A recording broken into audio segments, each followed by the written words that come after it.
आज पढ़ेंगे मानव स्वास्थ्य व रोग पाठ में प्रतिरक्षा टॉपिक के बारे में। प्रतिरक्षा क्या होती है, तो प्रतिरक्षा कितने प्रकार की होती है, प्रतिरक्षा क्या होती है, इसके बारे में जानकारी प्राप्त करेंगे। तो पहली चीज़ है प्रतिरक्षा।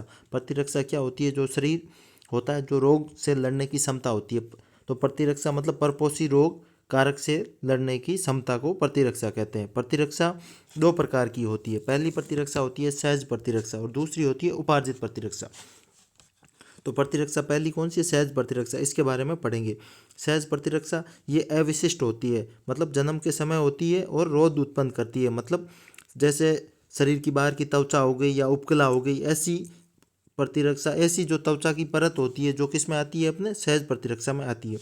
ठीक है। सहज प्रतिरक्षा अपने चार प्रकार की होती है। अविशिष्ट होती है, जन्म के समय उपस्थित होती है और रोध उत्पन्न करती है। कितने प्रकार की होती है, चार। पहली है शारीरिक रोध। शारीरिक रोध मतलब शरीर कौन सा रोध या बैरियर प्रकट करता है। इसमें मुख्य रूप से त्वचा आती है। शरीर की सबसे बाहर की परत कौन सी होती है, त्वचा, जो सूक्ष्म जीवों के प्रवेश को रोकती है। त्वचा क्या करती है, त्वचा की परत होती है शरीर के बाहर जो सूक्ष्म जीव के प्रवेश को रोकती है और क्या करती है, और इसमें श्वसन, आमाशय और जनन मूत्रपथ की उपकला भी जीवाणु प्रवेश को रोकती है। ये भी अपने को ध्यान रखना। श्वसन मार्ग में होती है, आमाशय में होती है और जनन मार्ग में अलग अलग तरह की सल की स्तंभाकार घनाकार उपकला पाई जाती है। ये क्या करती है, जीवाणु प्रवेश को रोकती है। उसके बाद में अगला दूसरा होगा अपने कायिकीय रोध। रोध इसके अंदर क्या आता है, आमाशय में अम्ल हो गया, HCl का स्राव करती है अपने भित्तीय या ऑक्जेंटी कोशिका। इसके बाद में क्या हो जाएगा, मुख में लार। लार क्या करती है, लार में भी एंजाइम होते हैं, एमाइलेज होते हैं, जो क्या करते हैं, जीवाणुओं को मारने में काम आते हैं। और आंख में आंसू होते हैं, ये भी जीवाणु वृद्धि को रोकते हैं। इसके बाद में तीसरा है अपना कोशिकीय रोध। कोशिकीय रोध में अपने अलग अलग तरह की आएगी। इसमें देखो, एक तो आ रही PMNL, उसके बाद में न्यूट्रोफिल, मोनोसाइट, प्राकृतिक मारक कोशिका, नेचुरल किलर सेल और माइक्रोफेजेज, ये जीवाणु को क्या मारती है। इसके बाद में अगला रोध होगा अपना साइटोकाइन। साइटोकाइन क्या होता है, वायरस से संक्रमित कोशिका इंटरफेरोन नामक प्रोटीन का स्राव करती है। जिस कोशिका, जो भी कोशिका वायरस से संक्रमित हो गई है, वो बचने के लिए इंटरफेरोन प्रोटीन, जो वायरस संक्रमित कोशिका इंटरफेरोन का स्राव करती है। ये क्या करता है, जो शरीर की दूसरी कोशिका होती है उनको सतर्क करता है ताकि उनमें कोई वायरस जनित रोग ना हो। ठीक है। साइटोकॉन रोध क्या होता है, वायरस संक्रमित कोशिका इंटरफेरोन नामक प्रोटीन का स्राव करती है।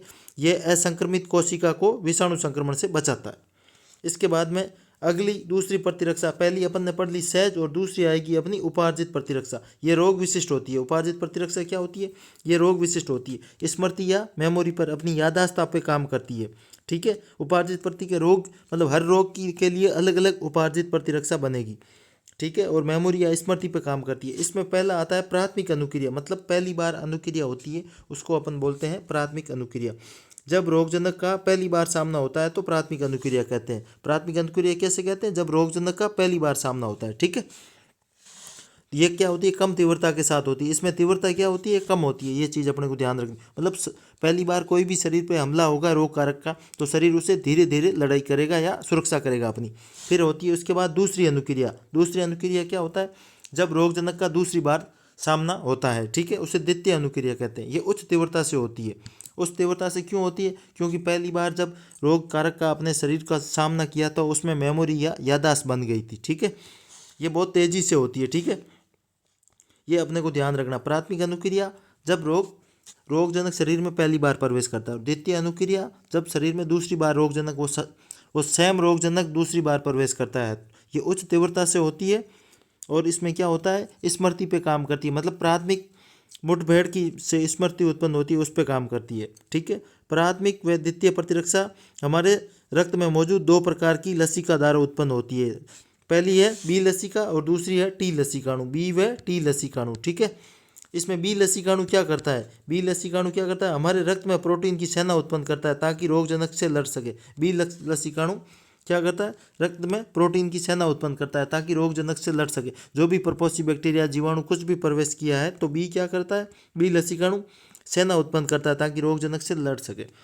टी लसिकाणु क्या करता है, टी कुछ विशेष कोई भी प्रतिरक्षी का स्राव नहीं करता। ये क्या करता है, ये बी लसिकाणुओं की सहायता प्रदान करता है। ठीक है।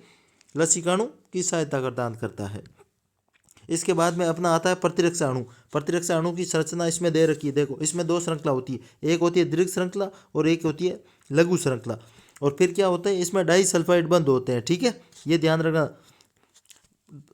प्रतिरक्षा अणु के बीच में क्या होता है, डाई सल्फाइड बंध होते हैं, और इसके बीच में क्या होता है, प्रतिजन बंधक स्थल। इसके बीच में जो भी अपना रोगाणु जीवाणु प्रवेश करेगा उसको बंधन, इनके बीच में बंधन होगा, फिर उसको क्या करेंगे, मार के नष्ट कर देंगे। ये चीज़ अपने को ध्यान रखनी चाहिए, ठीक है। प्रतिरक्षा अणु में H2L2 का सूत्र होता है, 2 श्रृंखला भारी होती है, 2 हल्की होती है, ठीक है। दीर्घ श्रृंखला, लघु श्रृंखला और प्रतिजन बंधक स्थल भी होता है इसमें, जिसके बीच में प्रतिजन को फांस कर नष्ट किया जाता है उसको, ठीक है। इसमें 4 पॉलीपेप्टाइड श्रृंखला होती है। किसका बना होता है ये, पॉलीपेप्टाइड या प्रोटीन का बना होता है। 2 बड़ी श्रृंखला होती है और 2 छोटी होती है, ये ध्यान रखना। H2L2 के रूप में इसे दर्शाते हैं, H2L2 के रूप में, ठीक है। इसके बाद में प्रतिरक्षी 5 प्रकार की होती है, ये अपने को ध्यान रखना। प्रतिरक्षी कितनी, 5 प्रकार की। पहली है IgA, कौन सी है, IgA, ये कोलेस्ट्रम में होती है, ठीक है। शिशु जन्म के समय IgA का स्राव होता है माँ के द्वारा। शिशु जन्म के समय जो कोलेस्ट्रम होता है या पहला दूध जिसे खींच या कोलेस्ट्रम कहते हैं, माँ के द्वारा शिशु को पिलाया जाता है। उसमें क्या होता है, प्रतिरक्षा होती है जो शिशु को प्रतिरक्षा तंत्र को मजबूत करती है। IgA किस में होती है, कोलेस्ट्रॉम में। फिर उसके बाद दूसरी होती है IgG, ये प्रेगनेंसी के समय भ्रूण को अपरा के द्वारा कुछ प्रतिरक्षा मिलती है। प्रेगनेंसी मतलब शिशु जुड़ा रहता है अपनी माता से, उसके द्वारा अपरा के द्वारा कुछ प्रतिरक्षी उसको प्रदान की जाती है। वो कौन सी होती है, IgG, ताकि शिशु रोगजनक से लड़ सके, ठीक है। IgA किस में होता है और IgG किस में होता है, ये ध्यान रखना। इसके बाद में कुछ प्रतिरक्षी और है जो अपने को ध्यान रखनी है। इसमें IgE होती है। IgE किस में काम करती है, एलर्जी में। E फॉर एलर्जी, ऐसे ध्यान रखना, E फॉर एलर्जी, ये ध्यान रखना, ठीक है। इसके बाद में IgM, ये सबसे बड़ी होती है। IgM कौन सी, IgM, M फॉर मोटी, ऐसे ध्यान रखना, M फॉर मोटी, सबसे बड़ी प्रतिरक्षा होती है। ये पेंटामर के रूप में पाई जाती है। कैसे, ऐसे 5 श्रृंखला के रूप में पाई, 1 2 3 4 और 5 श्रृंखला में पाई जाती है IgM, ठीक है। फिर IgD किस में होती है, ये मोनोमर में पाई जाती है। ये पेंटामर हो गई, ये मोनोमर 1 श्रृंखला में पाई जाती है। यह प्रतिरक्षा तरल रूप अथवा रक्त में पाई जाती है, इन्हें तरल प्रतिरक्षा भी कहते हैं, ठीक है। ये सारी ऊपर अपने IgA, M, E, D 5 पढ़ी है, ये क्या होती है, तरल या रक्त में पाई जाती है। फिर दूसरी क्या होती है, कोशिका माध्यस्थ प्रतिरक्षा, उसे बोलते हैं CMI। क्या बोलते हैं, CMI, ये क्या होती है, इसमें CMI, इसमें T लसीकाणु बनते हैं। कोशिका माध्यस्थ प्रतिरक्षा होती है। पहली हो गई तरल माध्यस्थ प्रतिरक्षा, कौन सी, तरल रूप में पाई जाती है। तरल रूप में कौन सी हो जाएगी, IgA, IgE, IgM, D, ये हो गई तरल माध्यस्थ। और फिर है कोशिका माध्यस्थ प्रतिरक्षा, कौन सी होती है, CMI, इसमें कौन सी होती है, T लसीकाणु CMI में बनते हैं। कौन से बनते हैं, T लसीकाणु, ठीक है, ये ध्यान रखना। और T लसीकाणु क्या करते हैं, जो CMI द्वारा निर्मित होते हैं T लसीकाणु, और आगे क्या, रक्त में रोगजनक पर हमला करके उनको नष्ट करते हैं या मारने का काम करते हैं। T लिम्फोसाइट, ये ध्यान रखना, T लिम्फोसाइट, ठीक है। बी लिम्फोसाइट सेना उत्पन्न करते हैं, ये अपने पीछे पड़ा था। T लिम्फोसाइट क्या करते हैं, बी लिम्फोसाइट का सामना कर बी लिम्फोसाइट का साथ देते हैं ताकि रोगजनक से लड़ सके। इसके बाद में अंग प्रत्यारोपण होता है। जब अंग शरीर का कोई भी भाग काम नहीं कर पाता, जैसे यकृत हो गया, हृदय हो गया, ये ट्रांसपोर्ट करना पड़ता है, तो उस ट्रांसपोर्ट में CMI का ये CMI क्या करती है, जो दूसरा ग्रफ्ट या ऑर्गन शरीर में ट्रांसफर होता है उसको नकार देती है, उसको एक्सेप्ट नहीं करती है, ठीक है। फिर साइक्लोस्पोरिन वगैरह ड्रग्स लेके इसको मतलब औषधि ली जाती है, फिर इसके द्वारा अंग ट्रांसपोर्ट किया जाता है। CMI पर काम होता है मेन चीज़। इसमें अंग प्रत्यारोपण में कौन सी काम आती है, CMI, ये ध्यान रहना चाहिए।